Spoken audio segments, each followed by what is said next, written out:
FKP3 itu adalah Forum Koordinasi Potensi Pencarian dan Pertolongan atau disebut FKP3.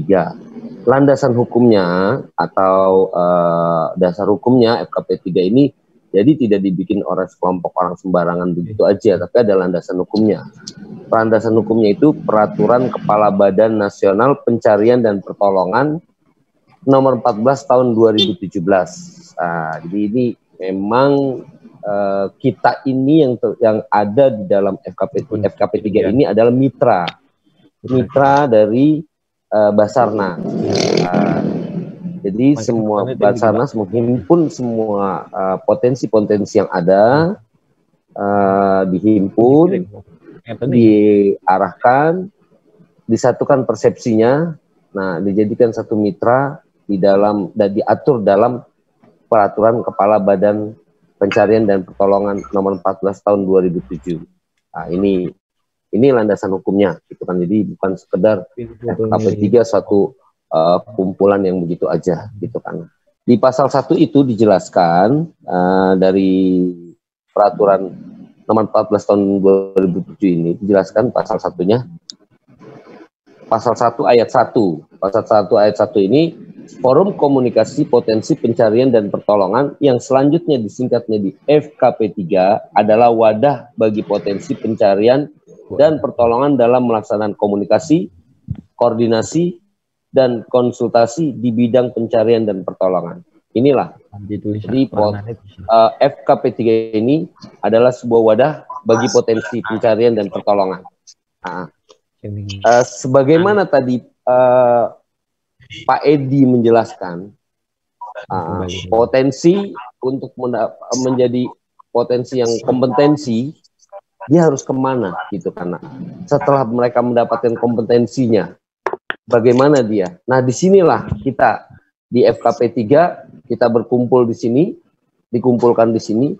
Nah, di sini di FKP3 nanti seperti yang Pak Edi katakan, penjelaskan, ada SRU seru-serunya itu, yang jungle rescue, water rescue. Nah, situ nanti kita bagi-bagi. Jadi pada saat nanti kita ada bencana, kita sudah tahu siapa yang harus kita turunkan pada saat bencana itu. Nah, inilah fungsinya dari FKP3. Nah, teman-teman kemana sih untuk menjadi FKP3? Nah, teman-teman yang ada di wilayah Kansar masing-masing lah, yang nanti bergabung, teman-teman potensi bergabung ke Kansarnya. Nanti di Kansar diarahkan bagaimana lebih lanjut untuk menjadi wadah FKP3 tersebut. Karena kalau di Pokja, kita hanya di pusat ini mengolah, artinya mengolah sebuah kebijakan, mengolah sebuah evaluasi dari sebuah bencana segala macam. Ini yang ada di Pokja, lebih banyak pada kinerja, peraturan, dan pedoman. Tetapi kalau untuk yang di daerah, FKP3 daerah, inilah nanti yang langsung yang punya potensi, yang mengetahui potensi. Mereka yang akan terjun langsung di lapangan pada saat kejadian-kejadian. Kita pun yang ada di yang tergabung dalam Pokja adalah bagian dari potensi Kansar wilayah masing-masing. Di dalam kinerjanya, potensi juga ada acuan. Ada acuan dari potensi, yaitu kode etik potensi SAR. Nah, ini yang harus teman-teman ketahui.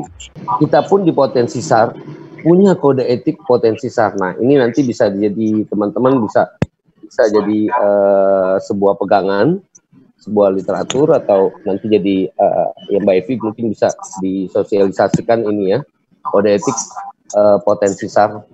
Nah, ini ada 12 kode etik potensi SAR yang harus kita pegang, yang harus kita jadi acuan kita di dalam kita pada saat suatu kejadian bencana atau dalam kita sehari-hari saat bersama teman-teman potensi, seperti halnya pada teman-teman di dalam. Yang pertama adalah bertakwa kepada Tuhan Yang Maha Esa. Inilah tujuan kita, landasan hidup kita yang bersama ini.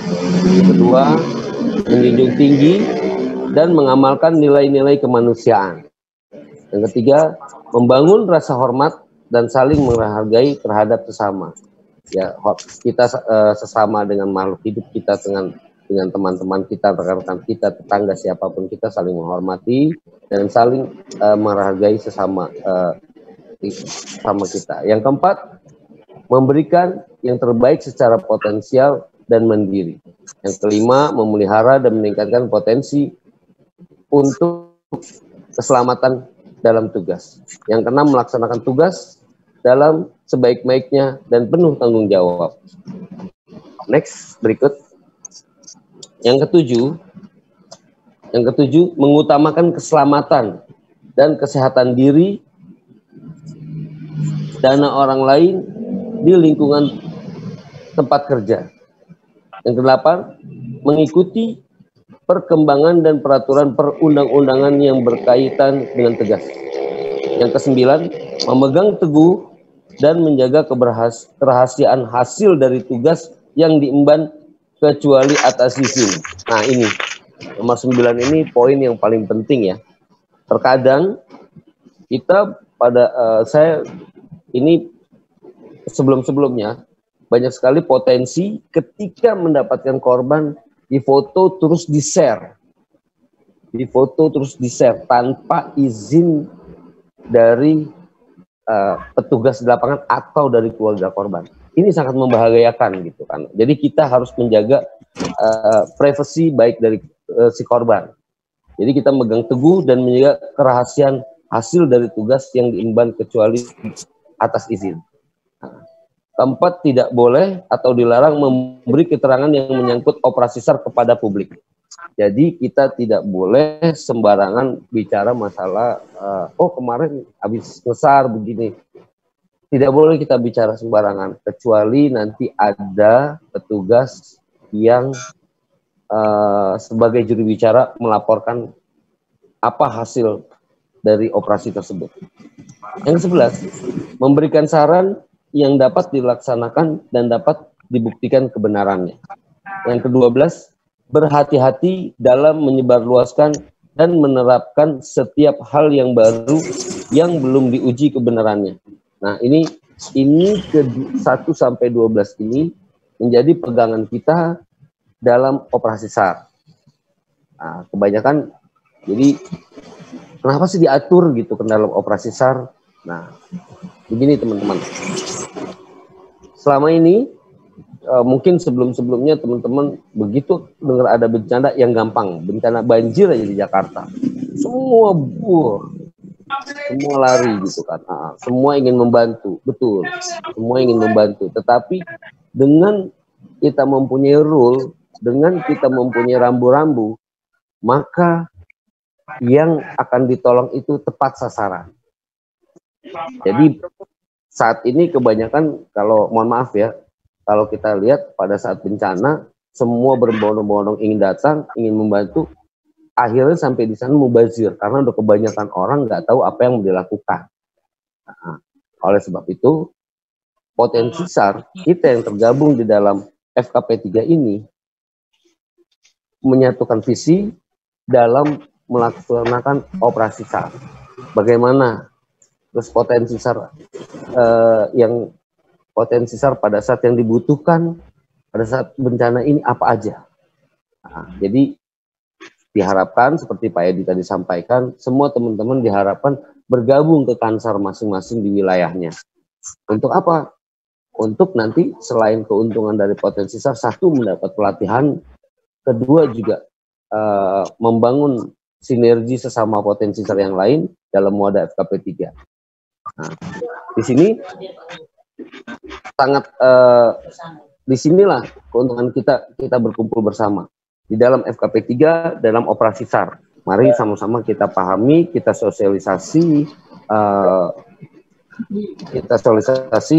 dari kode etik potensi SAR ini dan dari makna FKP 3 tersebut, agar pada saat operasi SAR di lapangan kita benar-benar satu persepsi, kita benar-benar satu visi, dan kita ikut aturan yang ada. Ini yang kalau ini semua sudah berjalan dengan baik, dengan lancar, maka harapan kita operasi SAR akan cepat mendapatkan hasil. Nah, jadi semua jangan sampai kita ngesar orang yang mengesar. Ini sering terjadi nih. Malah tim SAR ngesar tim SAR gitu. Ini yang sering terjadi. Maka pada saat setelah nanti kita sosialisasikan, semua sudah bisa berjalan dengan baik, FKP 3 di seluruh Indonesia, kita berharap potensi-potensi yang diharapkan seperti Pak Edi tadi, mempunyai sertifikasi, mempunyai skill masing-masing, ini tumbuh dengan baik dan tepat sasaran pada saat kita operasi SAR. Ini yang kita harapkan. Memang semua butuh proses, dan tentunya juga butuh keyakinan teman-teman untuk bergabung menjadi relawan atau menjadi potensi bergabung dengan kansarnya masing-masing. Nah, itu yang harus kita capai dulu gitu, karena menyikapi dengan keadaan COVID sekarang ini, bagaimana sih potensi SAR atau FKP 3 dalam menghadapi COVID ini, terutama dalam menghadapi bencana. Sebenarnya secara garis besar tadi Pak Edi sudah menjelaskan, tetap protokoler kita jalan, tetapi kita bisa tetap dalam hal ini potensi SAR sebagai tim support dari gugus COVID, karena yang punya tugas kita sebenarnya di potensi SAR ini aja sebagai pencarian dan pertolongan. Tapi ini kan wabah nasional, bahkan wabah dunia yang seperti ini. Jadi ada tugas lain dari gugus COVID. Nah, kita sebagai potensi ini tim support. Waktu-waktu kita dibutuhkan, kita siap.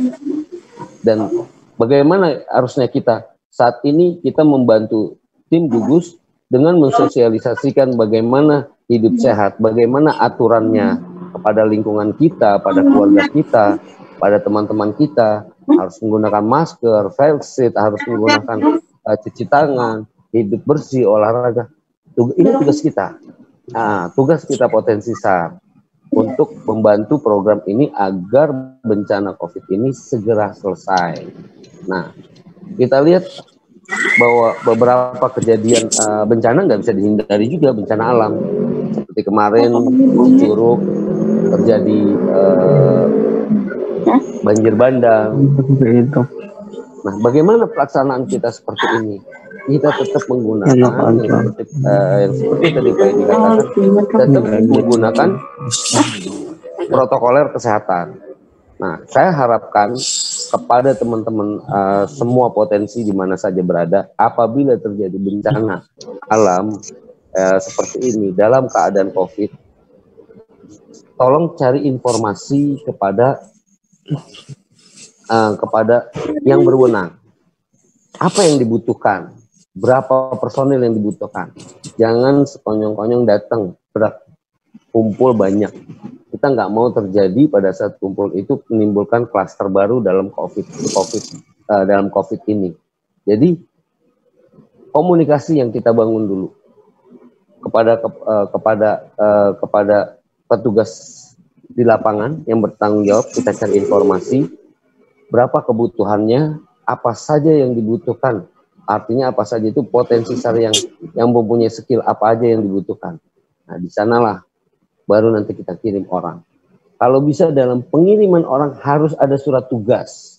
Di dalam surat tugas tersebut ada masanya, berapa hari dia lamanya. Saya harapkan maksimum biar ada bergantian orang yang baru, maksimum itu 4 hari saya harapkan. Maksimum 4 hari berganti dengan orang yang baru, karena kita harus menjaga kondisi semuanya di sini. Jangan sampai kita mau mengesar malah timbul masalah baru, yaitu masalah baru itu terjangkit dari COVID. Ini yang kita tidak harapkan. Maka dengan FKP 3 ini, mari kita samakan satu persepsi untuk mencapai operasi SAR yang ada apabila terjadi kejadian. Ini yang kita harapkan.